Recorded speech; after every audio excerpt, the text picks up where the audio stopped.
When I got the first one, I was literally seconds away from stepping onto a plane when a call from unknown blared from my cell phone.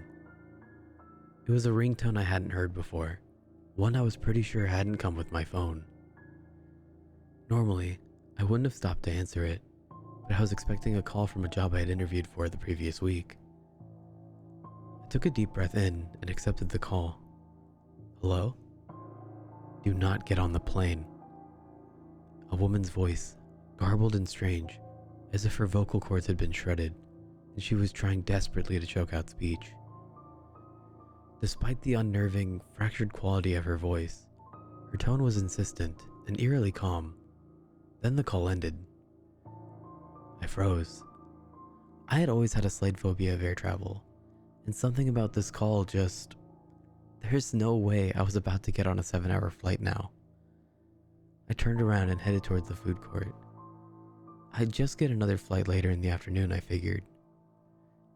I watched from the airport Starbucks 3 hours later as every TV in the terminal lit up with the crash footage of the plane that I should have been on.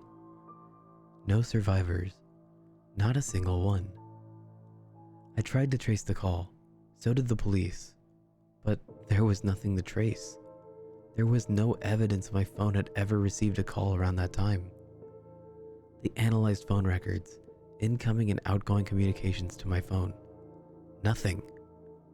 I wasn't making it up. I couldn't have been. That wasn't the only call. Throughout the years, they were few and far between, but always right, and I always listened. Do not go on that blind date tonight. 5 months later, my would-be date was convicted of killing 4 women, all with my hair color and build. They found them in a shallow grave about 250 feet from the diner he offered to take me to. Do not drive to the concert tonight. 18-wheeler lost control and plowed into the line of cars. Every driver crushed, every driver killed, in the stretch of freeway that I would have been driving down. No matter if I got a new phone, if I moved across the country, the calls would still come. I could almost feel the presence of whatever it was, whatever it is, watching over me. I imagined being at the bottom of a freezing ocean, still trapped in my coach section plane seat, or being in the mass grave from the diner, or watching an 18-wheeler skidding toward my car, knowing death was imminent. And I'd get this tightness in my chest. I'd think about how thin that line was, how close I'd gotten.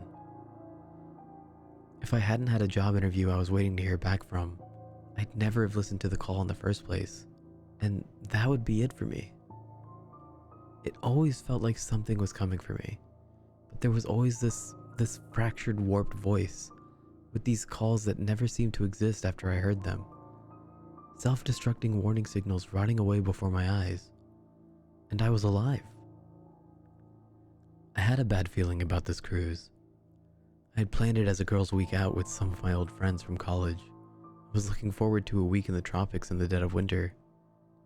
But part of me could almost sense that the call was coming. Maybe I'd watched Titanic one too many times, but there was a little nagging fear from the start. I hoped it would be fine, but I knew that if something was going to happen, I'd get the call. I'd know. Now, a week before I'm set to go on the cruise, after stepping into my apartment after returning from dinner with a friend, I noticed that my cell had a message from unknown. They've never had to leave a message before. I haven't checked it all night. Damn it. And I had really wanted to go on that cruise too. Ah well. Not worth whatever horrific fate awaited me in the cold dark ocean. I click play message and feel my stomach drop as I listen to the voice, sounding horrifically distorted, as if it emanates from a throat slashed to ribbons, crackling with more urgency than ever before. I look around my apartment as the voice on the phone repeats the same phrase over and over again.